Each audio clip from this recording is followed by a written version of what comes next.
So, imagination, seeing beyond. How many of you were actually seeing rainbows as Russ and Rachel were performing? Or Kermit, right? Yeah, I told Russ, it's probably good I wore green and he didn't today.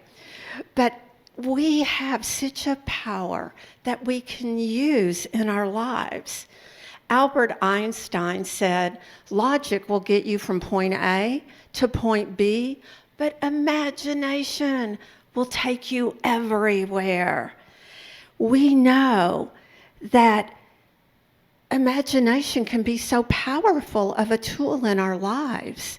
And I want to explore today how we can use it even more vividly, even more persistently. It's really one of our Unity superpowers. Would you agree? Yeah, I see a lot of heads nodding.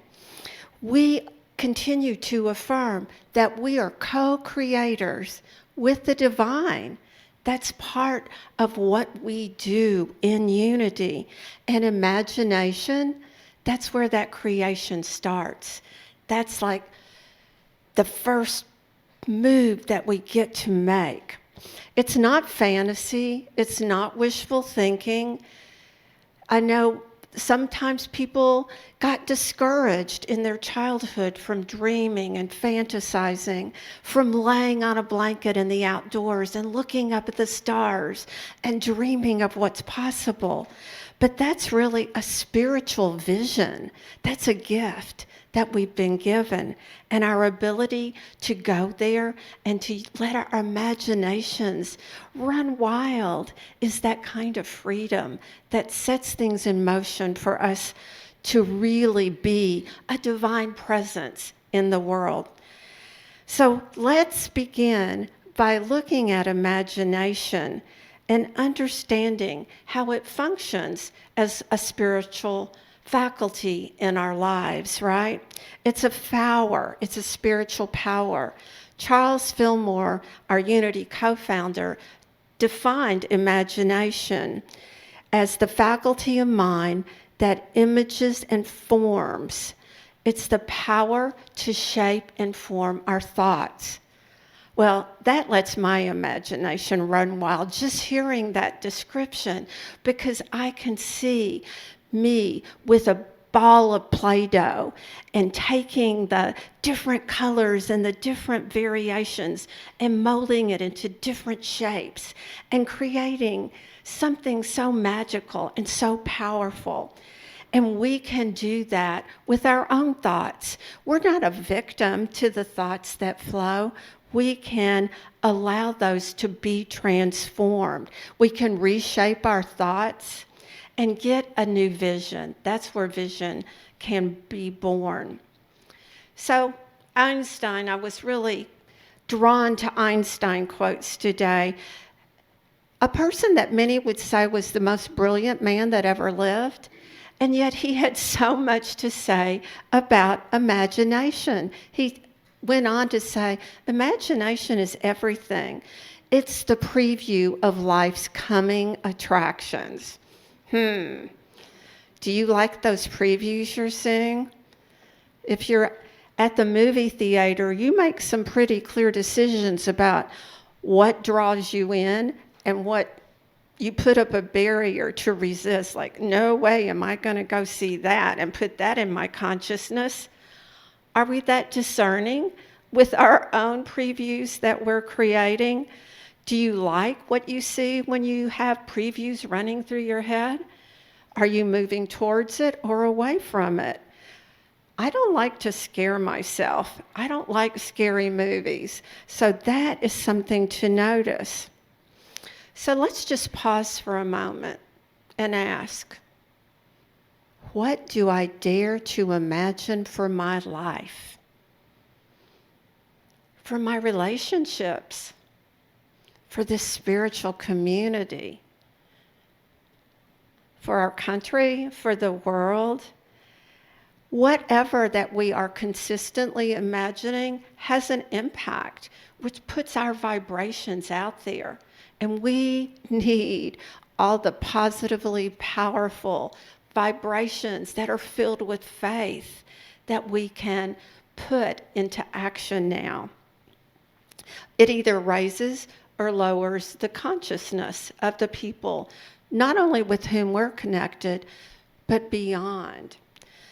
So when we imagine, think of it as a way that you connect with your heart and even your soul. It takes you out of your head. So let's backtrack just a second and consider how imagination can interact with fear and how we need to redirect it toward faith. If you're headed this way and you're feeling tense and resisting, maybe there's something to that you need to pay attention to. We know that imagination can stoke our fear, because how often have you heard people say, well, what's the worst thing that can happen? Have you heard that? I do not like that question, because in this brain of mine, I can conjure up some doozies. I do not want to go there. And it's not helpful. It doesn't give me a sense of peace or calm or reassurance. But we need to pay attention as we do that, because we don't want dreadful endings to our stories, right? No. If I'm going to a meeting and I'm going to have an ask, or maybe I'm auditioning for a new role, or maybe I'm having an important meeting with friends or family, I don't want to be driving there going, oh my gosh, well, what's the worst thing that could happen? No, not gonna help me get what I want. So I need to don those highly spiritual lenses to call forth the manifestations and the outcomes I want. Maybe I'm envisioning that I'm going to get a standing ovation when I go do a talk somewhere. Maybe I'm envisioning that the ask that I make is going to be joyfully met with approval. But one of my friends said, she used to imagine, people in underwear and all this sort of things. Have you all heard that? No, that doesn't help me either. That takes me down another path I don't want to go. So the real question is, do you want limitation or liberation? I opt for liberation. That's how we can be proactive and create the kind of life that we truly want. Hafiz said, fear is the cheapest room in the house. I would like to see you living in better conditions. I just found that quote. I had not heard that wisdom before, and it just really impacted me. I don't want the cheapest room in the house. I want to live under the most desirable conditions.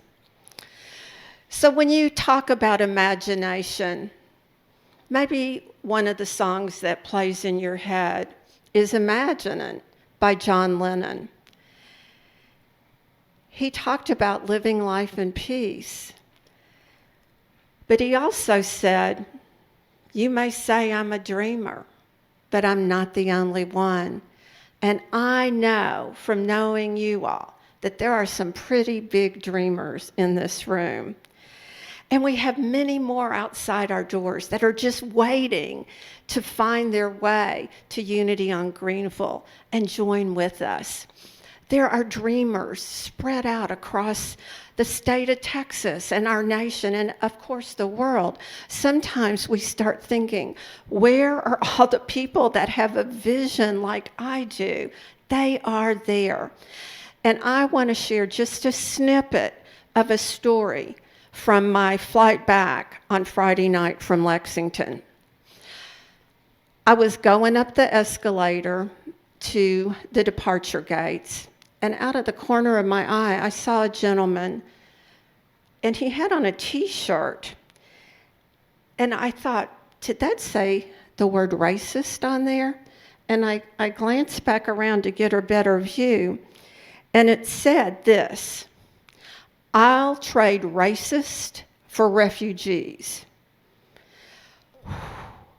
It just hit me. I said spontaneously, without hesitation, I'm with you. And the lady behind me said the same thing. And he said, thank you, thank you. He said, I think there's more of us, but we just need to find our voices. Well, we also need to find our vision, right? Well, as things progressed, I got on my airplane, and so did he. I didn't know he was going to wind up on my same flight. And I was on row 4, and he was on row 5 across the aisle. And he said, we meet again. And he said, we're together, at least on this leg of the flight. And I said, yeah, well, I'm stopping in Dallas. He goes, well, I'm going on to Houston. And then he said something that moved me nearly to tears. He said, we're taking my mom to MD Anderson for cancer treatment. And I don't even remember exactly what I said, some sort of compassionate response, some blessing, some you're taking her to the right place. And we continued to dialogue after we had to deplane because of a loose screw on an outside panel and all these other delays. And when I left him and his mom, who was seated in front of me, again, I gave them a blessing. And he said, well, she's excited and we're optimistic. We're hopeful. And I just ask that you dream with me in holding them in your hearts and prayers. It was the most profound sense of absolute connection and understanding that I felt in a long time. Maybe it was the t-shirt, maybe it was the expression on his face, maybe it was something else, but I feel with him, and I know that you can relate to this kind of an experience. We have so much courage, and we have these incredible visions that move us forward. Some of the other dreamers that we've had in our lives have been visionary, courageous role models, like Gandhi and Dr. Martin Luther King Jr., even Walt Disney. They all saw something that other people just couldn't or wouldn't see, and they listened. They had those images or those dreams, and they moved it forward. Those things that were painting pictures in their head or images in their hearts, they followed it. So even though perhaps they even got discouragement, like sometimes I got when I would read and dream or lay upside down on the couch and try to imagine what it would feel like to walk on the ceiling, or all these different ways of envisioning a room or a space. But we can transform our thoughts from fear into faith, from hesitation into certainty, from doubt into declarations. And that's what I want to encourage you to do today. Because we don't want to be stuck in the muck. That just came to me. But it feels so true sometimes, does it not?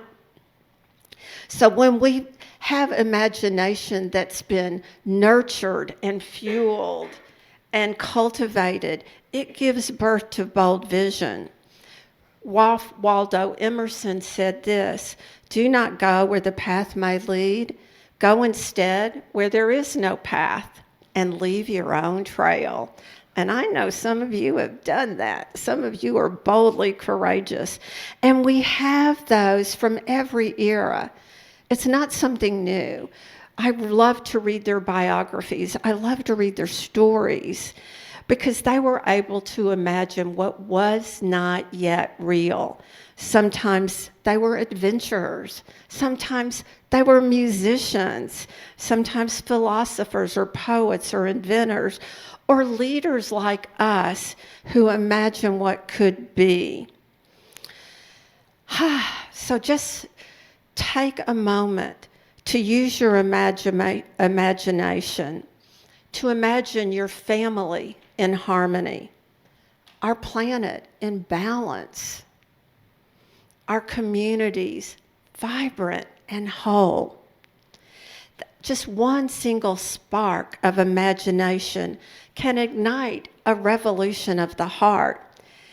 And we need that. We need all of it. So I just want to pause and give each of you who are willing or so called to speak one word into the space right now. Just use your speaker voice and let us hear it. What is your vision in one word or prayer for this community or our larger community today? Go.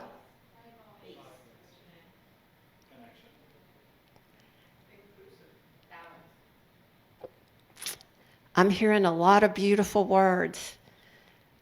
Inclusive, balance, connection, love. Did I miss any? Peace. Healing. How about healing for all of us? Just continue to hold those in your heart. That's how we create the vibrations that are so needed for our entire world. Right?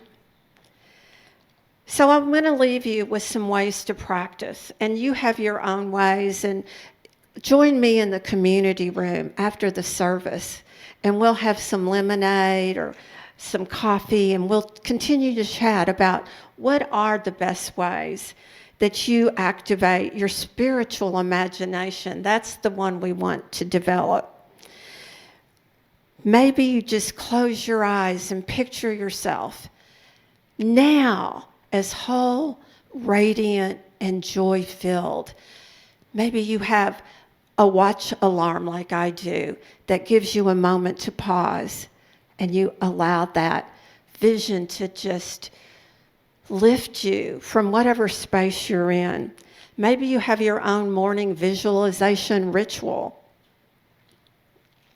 We also want to use those sacred affirmations. Just allow yourself to let spirit guide you, nudge you, and your heart to roam freely. There's a term I found called sacred reimagining, and that's reframing those fear-based thoughts. You know, there's a saying I don't really like, something like, turn that frown upside down. But we can turn those fear thoughts upside down. We can rewrite those. We can come up with affirmations that are supportive and encouraging and that lift us to a new level. And then imagination journaling. Now, I hear from people all the time, well, I don't really like to journal. Well, give it a whirl. You know, try something different. Do it with your left hand.